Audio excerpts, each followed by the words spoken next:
સુરતની ગૃહ રાજ્યમંત્રીએ લાજપોર જેલમાં ₹18 લાખના ખર્ચે બનેલા સ્માર્ટ ક્લાસરૂમનું અનાવરણ કર્યું।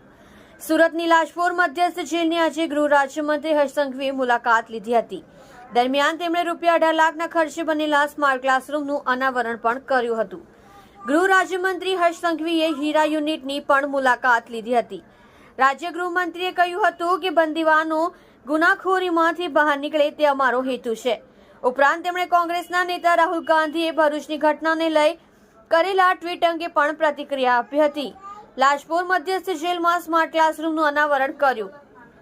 સુરતની લાજપોર મધ્યસ્થ જેલની આજે ગૃહ રાજ્યમંત્રી હર્ષ સંઘવીએ મુલાકાત લીધી હતી। દરમિયાન તેમણે ₹18 લાખના ખર્ચે બનેલા સ્માર્ટ ક્લાસરૂમનું અનાવરણ કર્યું હતું। જેલમાં બંદીવાનો માટે અલગથી શરૂ કરાયેલ હીરા યુનિટ વિભાગની પણ હર્ષ સંઘવીએ મુલાકાત લીધી હતી અને નિરીક્ષણ પણ કર્યું હતું।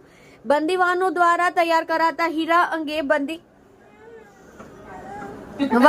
સ્કિલ ડેવલપમેન્ટ વધે તેવા પ્રયાસ કરવા ધારાસભ્યને સૂચન કર્યું હતું। ગૃહ રાજ્યમંત્રી હર્ષ સંઘવીએ કહ્યું હતું કે બંદીવાનો માટે પગાર વધારો કરવામાં આવ્યો છે। અમારો હેતુ બંદીવાનો ગુનાખોરીમાંથી બહાર નીકળે તેવો છે।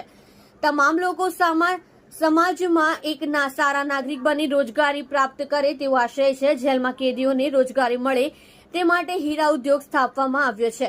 ગુજરાત અને ગુજરાતને બદનામ કરવાનો પ્રયાસ। બીજી તરફ કોંગ્રેસના રાહુલ ગાંધીએ ભરૂચની ઘટનાને લઈ કરેલા ટ્વીટ અંગે ગૃહ રાજ્યમંત્રીએ કહ્યું હતું કે ગુજરાત અને ગુજરાતના લોકોનો બદનામ કરવાનો પ્રયાસ કરવામાં આવી રહ્યો છે।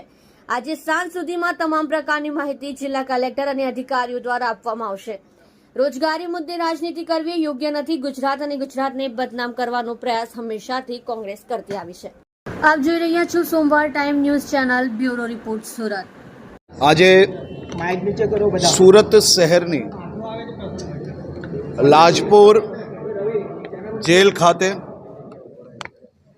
બંદીવાન ભાઈ બહેનો માટે એક સ્માર્ટ ક્લાસરૂમનું લોકાર્પણ કરવામાં આવ્યું છે। ગત વર્ષે લાજપોર જેલમાં બોર્ડના રિઝલ્ટમાં માત્ર એક જ બંદીવાન ભાઈને સફળતા ના મળી શકી।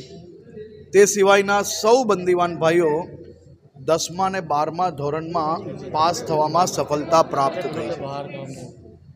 L&T દ્વારા ધારાસભ્ય શ્રી સંદીપભાઈ દેસાઈના પ્રયાસથી આ ક્લાસરૂમ અહીંયા આપવામાં આવી છે।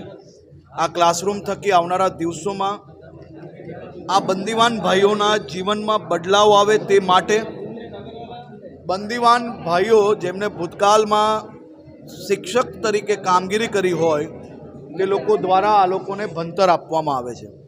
જેને બારખડી ના આવડતી હોય એવા બી 50 થી 60 વર્ષની ઉંમરના બી બંદીવાનોને ભણતર આપવાનું કાર્ય જેલમાં થઈ રહ્યું છે।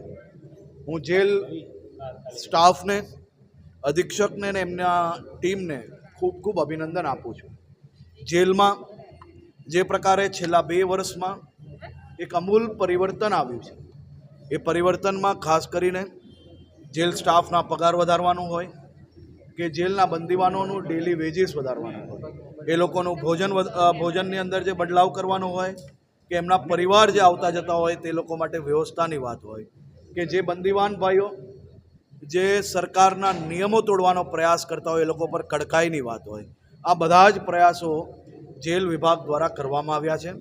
અને આપ સૌ લોકો આજે જે પ્રકારે હીરાની ફેક્ટરી અહીંયા જોઈ, આ બંદીવાનોની આક્રોશના કારણે, તેમની ભૂલના કારણે, તેમના દ્વારા થયેલા ગુનાઓના કારણે, એમના કૃત્યના કારણે એમનો આખું પરિવાર જે તકલીફ ભોગવે છે એ તકલીફ એમના પરિવારને ના ભોગવવી પડે તે માટે આ બંદીવાનો દ્વારા તેમની જે કોઈ આવડત હોય એ આવડત પ્રમાણે કામગીરી આપવામાં આવતી હોય છે।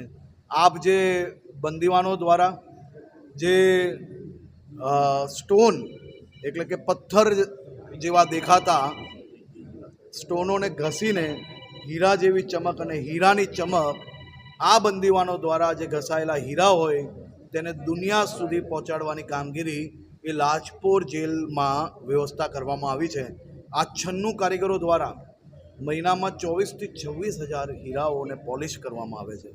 અને આ પોલીસ ડીરા દુનિયાના રાજા રાણી, સામાન્ય વ્યક્તિ, મોટા બિઝનેસમેન કોણ પોતાના દાગીનામાં જડાઈને પહેરે છે તેનો કોઈને અંદાજો નથી. આ બંદીવાનોની જે સાચી તાકાત છે તે અપનાવવા માટેનો બી આજે એક અપીલ કરવામાં આવી છે.